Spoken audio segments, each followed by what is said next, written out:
Hello, amazing parents and caretakers, and welcome to the Pumped Up Parenting Podcast. I'm your family empowerment coach, Celia Kibler. I'm a mom of a blended family of 5 kids. I'm a grandma of 9 kids, an author, a teacher, a speaker, and a consultant with over 40 years of training and real-life parenting experience. I'm here to offer you practical, doable tips, strategies, and techniques that will pump up your parenting skills and create peace, love, and laughter throughout your family. In addition, I'll be interviewing some great humans that are on a mission to make your life a better, happier, and healthier life. So let's not waste any time and get started with the next episode of the Pumped Up Parenting Podcast. Thanks for listening. Hi, everyone. Welcome to another episode of the Pumped Up Parenting Podcast. I'm really excited to have our guest on today.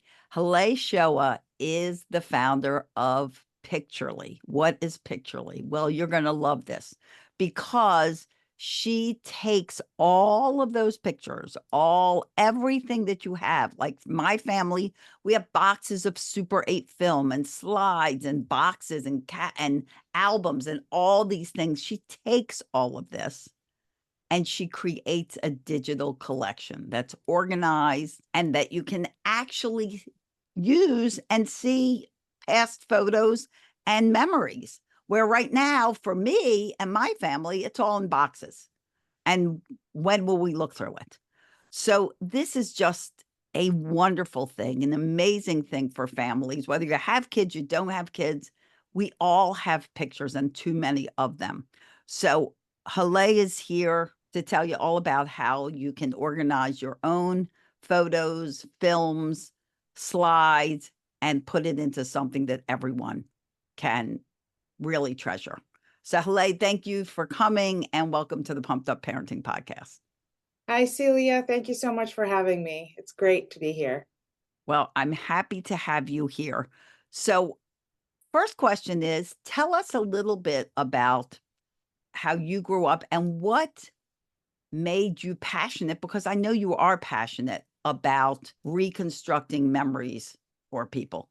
Yeah, I'm one of 4 siblings. I am sibling number 3, the quintessential middle child who had the least amount of photo albums when I was a kid. We have so much in common because I'm number 3 too, and I have 1 baby picture. 1. That's it. We can have a little bit more than 1. I was really cute. I don't know what happened to me, but I was really cute. You're still pretty cute. But yeah, so I was about 8 or 9, and we were, I'm Iranian. We lived in Tehran, the capital. Parents found themselves in the middle of the Iranian Revolution. I remember the family arguments about whether we leave the country or stay, but as things boiled up, it was really evident that we needed to flee the situation. Very similar to what's happening in Ukraine right now, which is very unfortunate. Except this was an internal war that was going on. And my parents were, because of that, we all left in different timing. My little sister and I, with my mom, left at the same time. And my mom basically thought, okay, I can't really bring much with me, so I'm just going to bring all the photo albums. And which was a great thing, the memorabilia, the photo albums, the old religious Torahs that my grandmother had and things like that. And in my 20s and 30s, I worked in advertising for 27 years. And in the creative field, it always ebbs and flows. And when it was getting a little slower at work, I would take the photo albums in and start scanning on our really super high-res scanners, our family photos, and cropping them and making them pretty. And it just became a thing. Like I had my own personal newsletter to my family members, and they couldn't wait. Every week they're like, what photo are we going to get now from your treasures? So that was sort of the seed of me wanting to preserve family stories, because I don't really remember much from my childhood for trauma brain reasons. But when I look through these photos, I start to recall different places that we would visit for vacations and different family members' homes and things like that. So important. And it's funny that you mentioned, that your mom wanted to take all those pictures, because when you think about overall family life and tragedy of like losing a home, the first thing people want are their pictures. You hear of houses burning down and somebody runs in to get the photo albums. That's what people treasure. And what's great is, from what you do, you put it into an easily accessible online, virtual, however you call it, collection. And it's wonderful that you do this. It's just so valuable and so impactful, and just offers like that generational storytelling that kids may or may not have if their grandparents have passed away or something. Pictures tell a story, and it's all the story of that person's life. And it's so important. I just love that you do this. Thank you. And we don't need a lot of photos to tell that story either. People think like, oh, but I have too many photos. Well, you certainly don't need to keep all the photos. You absolutely have my permission to throw away some of your photos. You probably have a lot of duplicates, and you probably have a lot of duds in your photographs. If you've inherited your parents' photos, they may have gone on many vacations that you may not care about. I know my mom went to many countries on tour, and so many of her photographs are just scenery shots. And I don't really, she still looks through it and she loves it. She enjoys it. But if I were to scan those photos for our family, I would just keep, the photos with my mom in it and call it her Norway trip or her Korea trip or whatever it is. I don't need to see the alleyways of the different places that she went to, or the flowers, or any of the scenery shots. Because So so much of that is personal. Like, so much of the travels and the photos from other members of the family, trips, things like that, that you weren't a part of, you don't have the memories that they have. And if they're passed down, like for me, from my parents who have passed on, we were talking about, they love flowers. There's got to be tons of photographs of flowers. And although beautiful, do we really need them all? Or if you're thinking of, your own digital collection now with cell phones, how many pictures do you take of the same thing? I mean, bing, bing, bing, bing. Let's try to get the best shot. We'll shoot 20 of these real quick. Do you need all 20? No. And half the time, if you delete a picture, you don't even remember that it was there 3 seconds later. it's so true. Yeah. I mean, so we always, we've been talking about analog, but in our studio, we also organize and curate digital libraries from all the old computers and phones and the various cloud services that people have joined, and the photo jail, also known as Shutterfly, and the Costco photos, all the places that we've been sort of using to store our digital library. And those assets are actually a lot more vulnerable for loss. I mean, of course, we have global warming, which is bringing about a lot of floods and fires and hurricanes, and those are real threats. I mean, I live in Los Angeles, and we are fine in the city of Los Angeles, but surrounding LA County, there's all these fires. As you know, Malibu has witnessed so many fires. Almost every year we've had fires. So definitely our memories are very vulnerable for loss. And just like the people in our lives and our pets, we can't replace them. They're irreplaceable, and it's devastating when they're gone. So we always talk about making sure that your digital items are downloaded and organized, and at least backed up, at least with a 3-2-1 method. Such valuable insight, because people forget about that. They think, oh yeah, it's here, it's there, it's wherever it is. But if Out you of sight, lose out of that, or mind. you lose a phone, or, a phone gets busted, or like, where are those photos? Yeah, exactly. I mean, I have a lot of clients who don't even know if their phone is being backed up to the cloud. It's not really a backup if your phones are being pushed to the cloud. It's really what we call sync. So it's a two-way highway. And if you delete it on your phone, it gets deleted everywhere. But conversely, when you're taking photos, it keeps getting it pushed into what we call the cloud. So hopefully you have that turned on your phones. And if not, hopefully you have a way of downloading your memories from your phone very often. So when somebody goes, this is a great idea, and I'm sure many listeners are like, this is a great idea, because as soon as I heard about it, I was like, geez, so glad somebody out there does this. How does someone get started with you? Like, what is your first piece of advice for someone who's interested in just kind of pulling this collection together?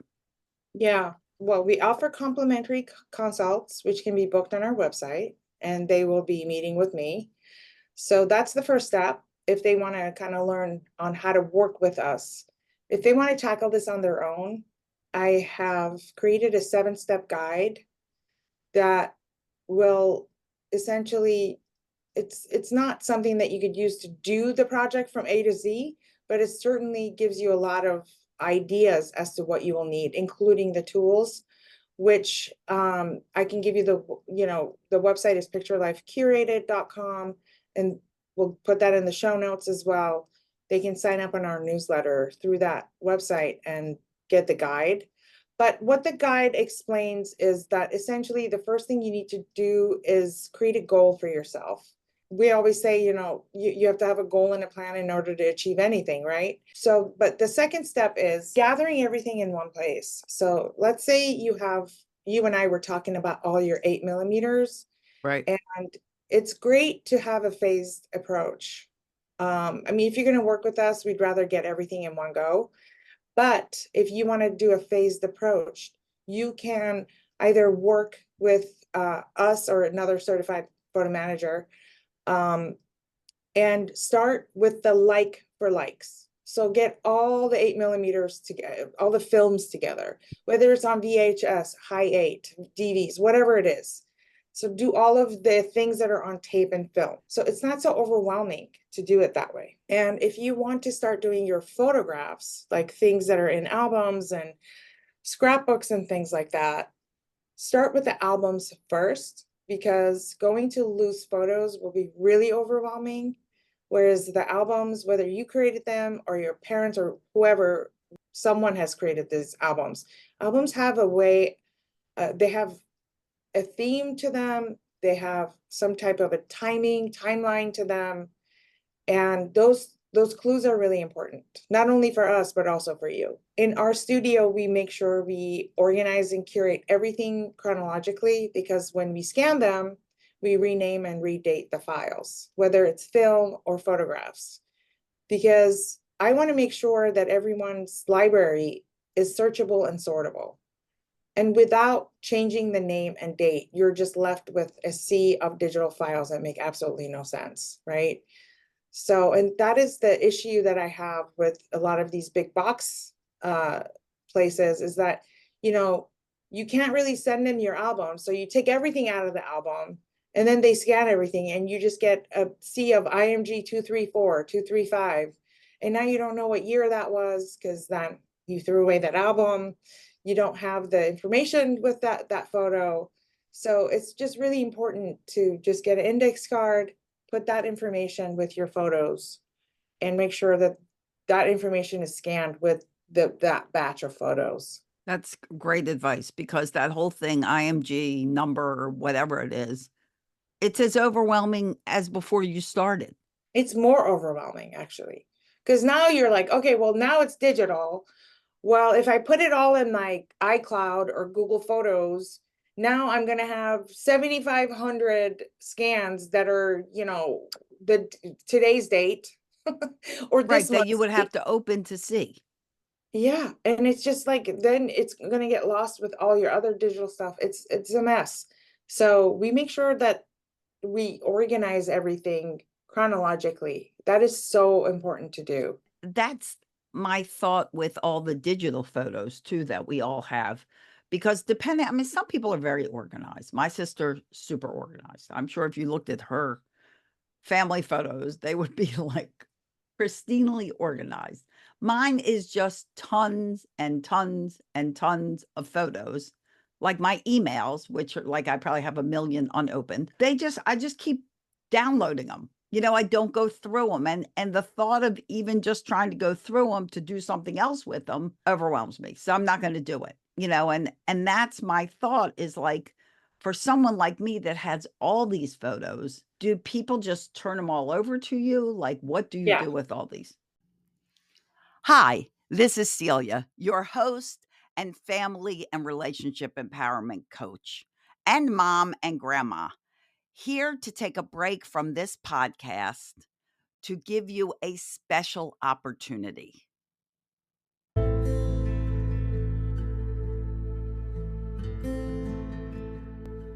As parents, we all have those moments. The pressure builds up, the noise gets too much, and before we know it, we're raising our voices higher than we ever intended. But what if there was a better way? Introducing 21 Days to Stop Yelling at Your Kids, a revolutionary program designed to help you communicate with your children without yelling. Imagine a home filled with understanding and respect, where your words have impact without the need to raise your voice. Created through my over 40 years of experience, this course offers you practical, easy to implement strategies that work in real life. You'll learn through interactive lessons, engaging exercises, and a supportive community. No judgments, just guidance. Because being a parent doesn't have to mean you're perfect. It's about growing and it's about becoming intentional. In just 21 days, life will be calmer and more harmonious. What if you don't get the course? Where will you be in 21 days? Still feeling like a bad parent? I encourage you to join the millions of parents that I have helped who have found a new path to communication and connection. Visit quityelling.com to enroll in the 21 Days to Stop Yelling course today. And for our podcast listeners, use the code PODCAST for a 60% discount. Quityelling.com, because love speaks so much louder than yelling. Thank you for listening, and I look forward to seeing you on the other side.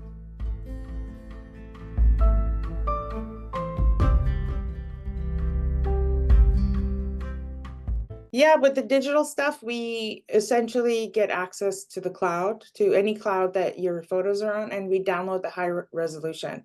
Most of us, if we're on an iPhone, we have optimized storage turned on, actually also with Google Photos, because what you don't want the original sized videos and photos to take up the space on your phone.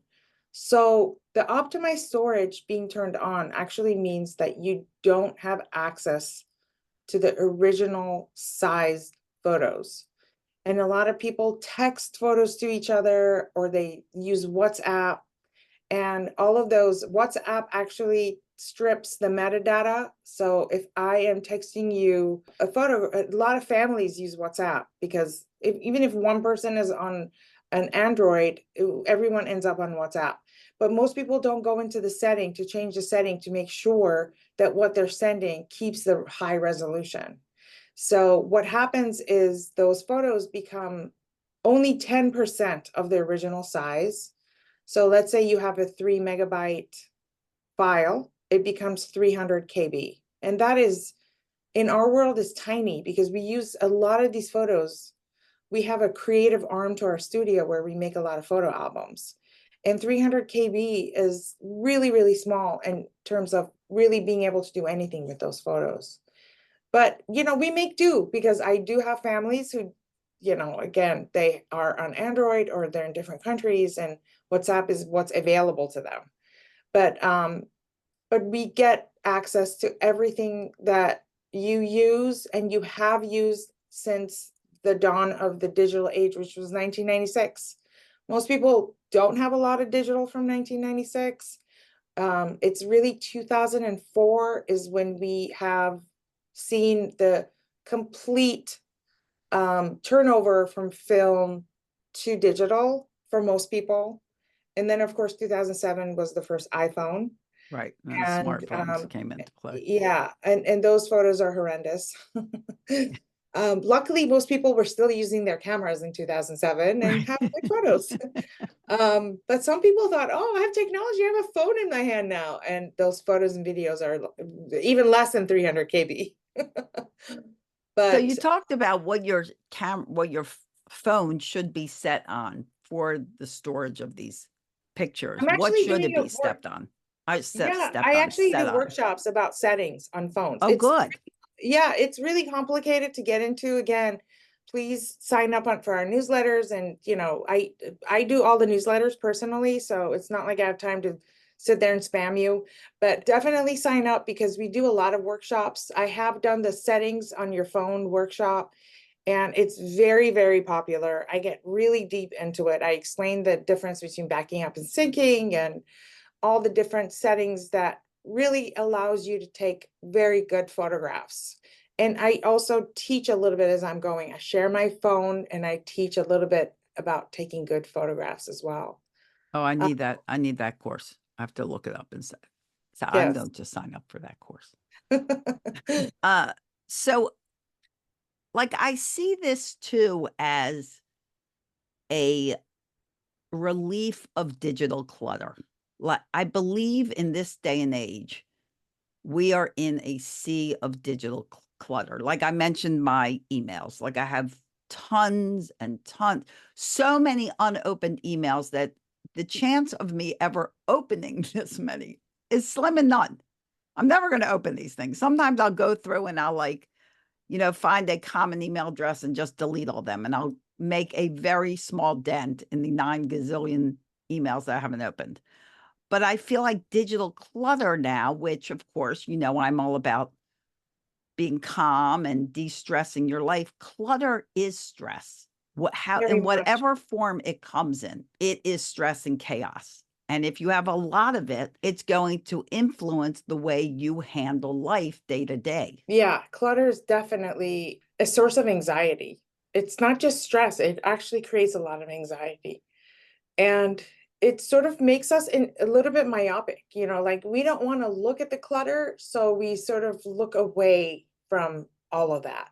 And especially memories, like because we know that that's vulnerable and we don't want to lose it. Like we have a kid and they're so friggin' cute in the first year, first 2 years. So we take a million photos of them.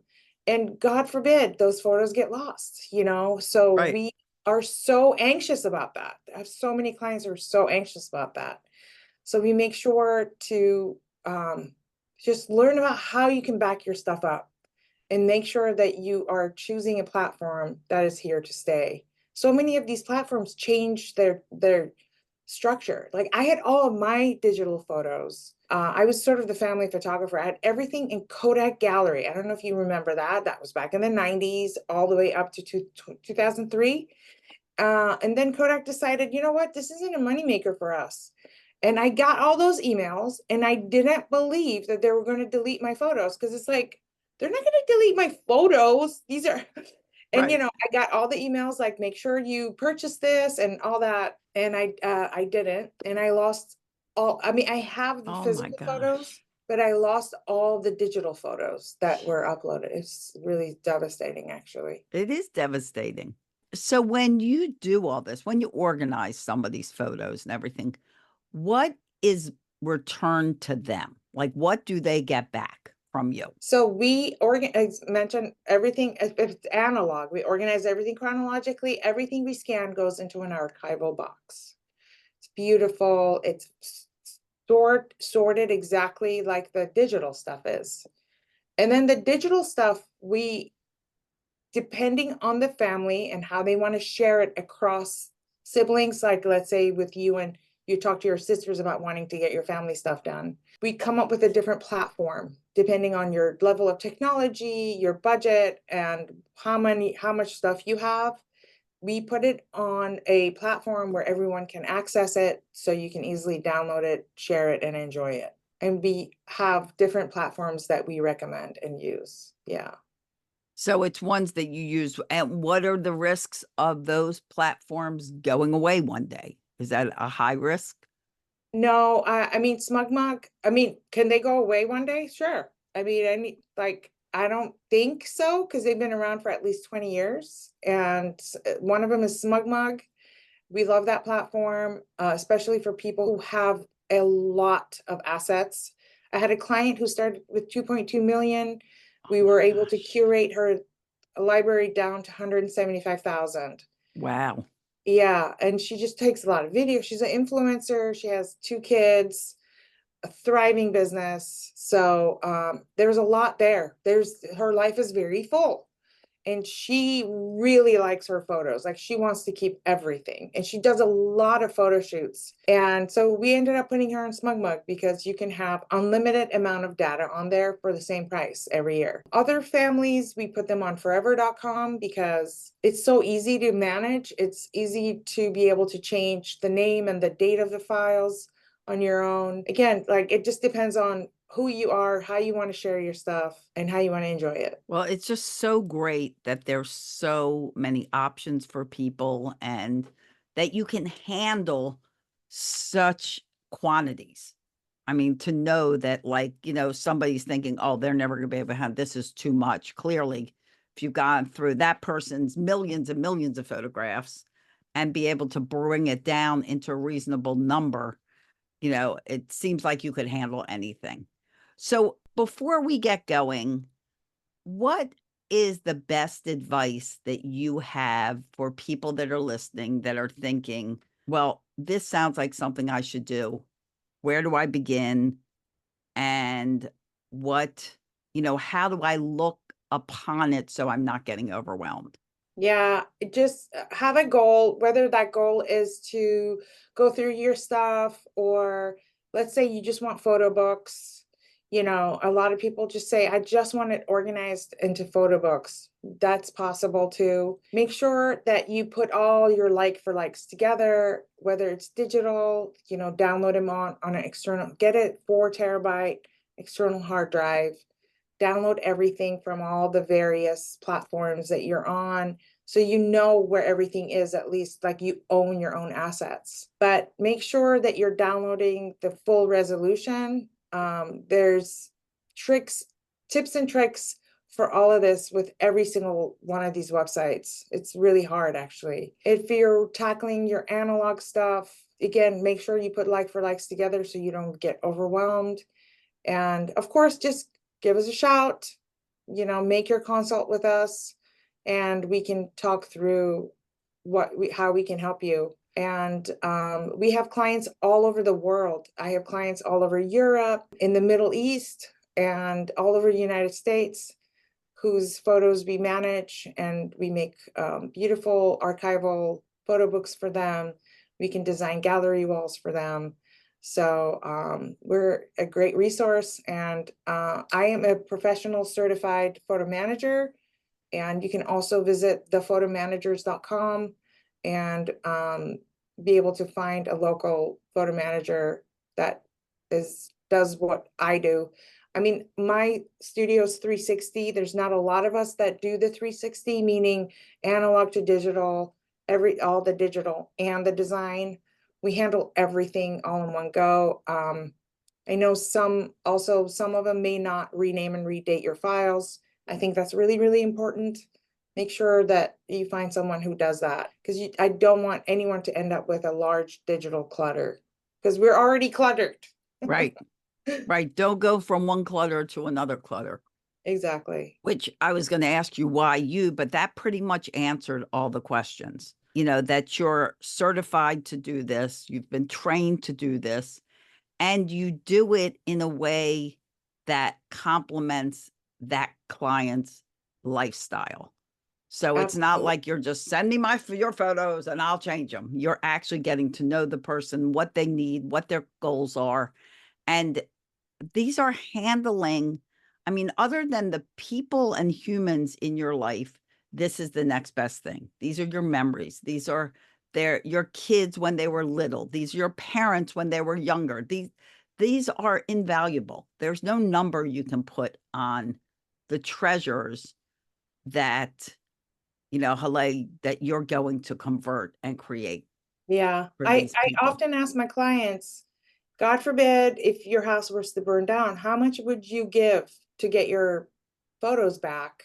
And that's your budget. That's a You know, good question. that's your budget. Like, because some people go, oh my gosh, I don't have that much money to do to archive my stuff.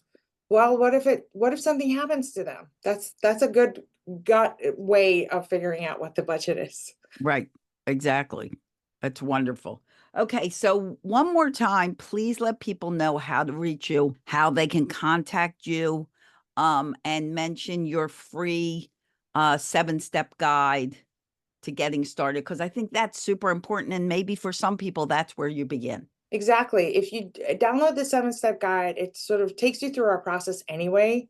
But picturelifecurated.com, you can visit that. It's just a landing page. You can sign up for that. Make sure you mention Celia, where you heard this from, Celia's podcast. And you can also book a consult with me from there. It will take you through to our website as well. Sounds amazing. It's just the longer you wait, the more stuff you have. So, And the more overwhelmed you get. so which brings us to one final question. So, is this a continuing thing? So, you spend all this time with you organizing what you have up until this day. What happens as you get more and more? Does that get sent to you, or is that another bulk shipment? Like, what do you recommend for people? Because they're like, okay, so I do this now. What do I do from now to the future? Yeah, well, what do I do from now on is mostly digital. And I really talk about taking photographs with intention and going through your camera roll intentionally once a week, once a month. Set it, if you're online, and a lot of us just jump on social media because we just want to zoom out from the world. And instead of sort of doom scrolling, is what I would say, just get on your camera roll. And one of the strategies, I teach a lot of different strategies in my workshop, but one of the strategies is pick today's date and go into today's date in different years. So it's not so overwhelming. Oh, that's a And great just idea. go through those photos, however back your camera roll goes, just pick whatever today's date is that you're listening to this, or wherever you are, go into today's date and go into previous years of that same date. And then just clean up your camera roll. If you do that every day in 365 days, your whole camera roll will be cleaned out. That's a great idea. And it brings me to when I teach people on decluttering and limiting the chaos. Often it's about avoiding the overwhelm by starting with small steps. So, like you said, instead of like, oh, I'm going to take a break and you scroll through social media, take 10 minutes and scroll through your photos Exactly. and then put an alarm And you'll on and chuckle. stop in 10 minutes. Yeah, Don't keep going. Stop. and it's a lot harder to curate and throw away items that are newer.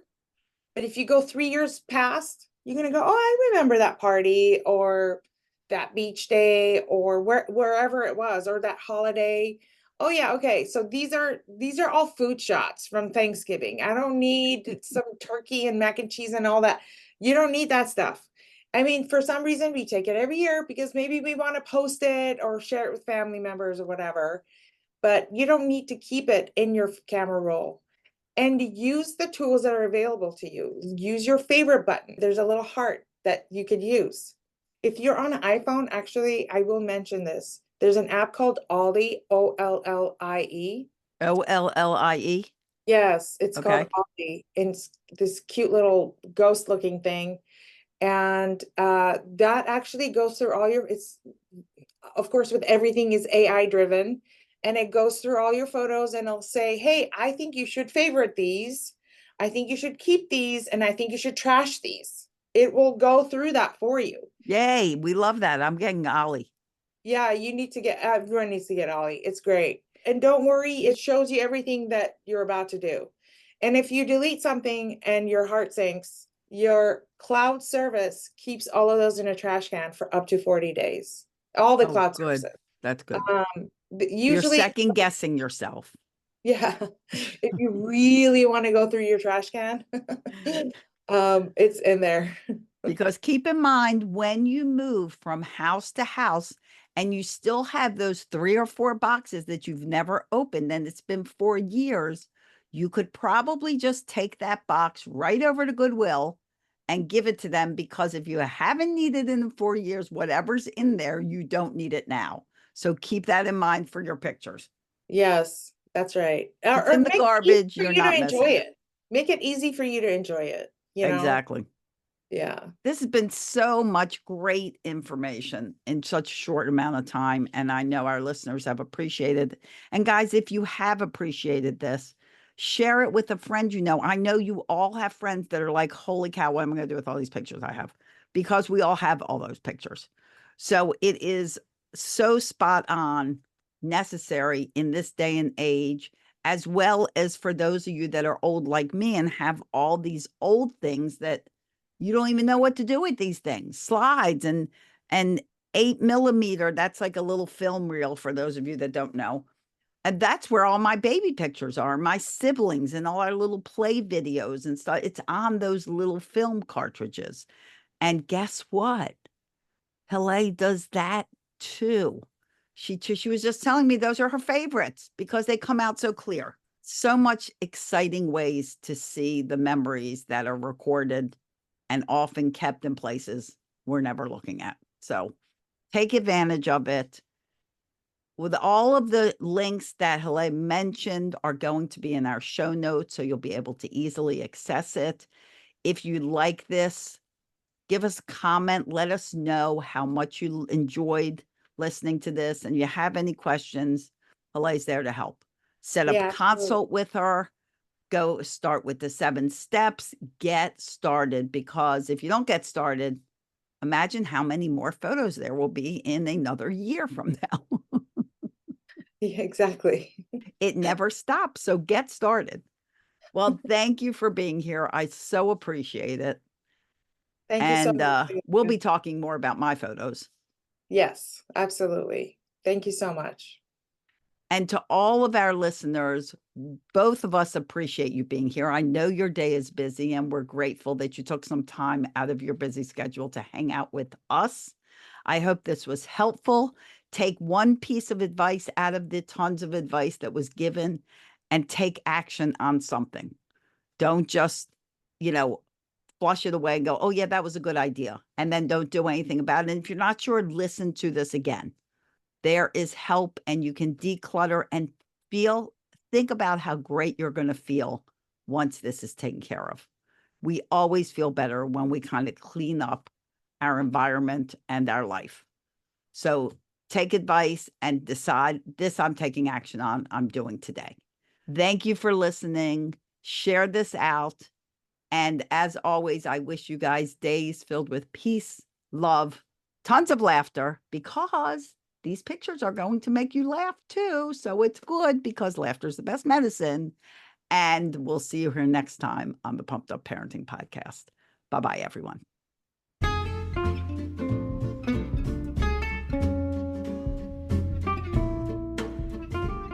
Thank you for listening to the Pumped Up Parenting Podcast.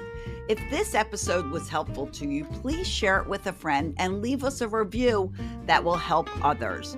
Wonder why kids don't come with a manual? Well, wonder no more, because I wrote you one, and it's just won a wonderful Mom's Choice Award. Go to celiasbooks.com and buy your copy of Raising Happy Toddlers, as well as my children's books. I appreciate you being part of my mission to help 10 million parents stop yelling at their kids. Please be intentional and hug on those kids of yours. See you at the next episode.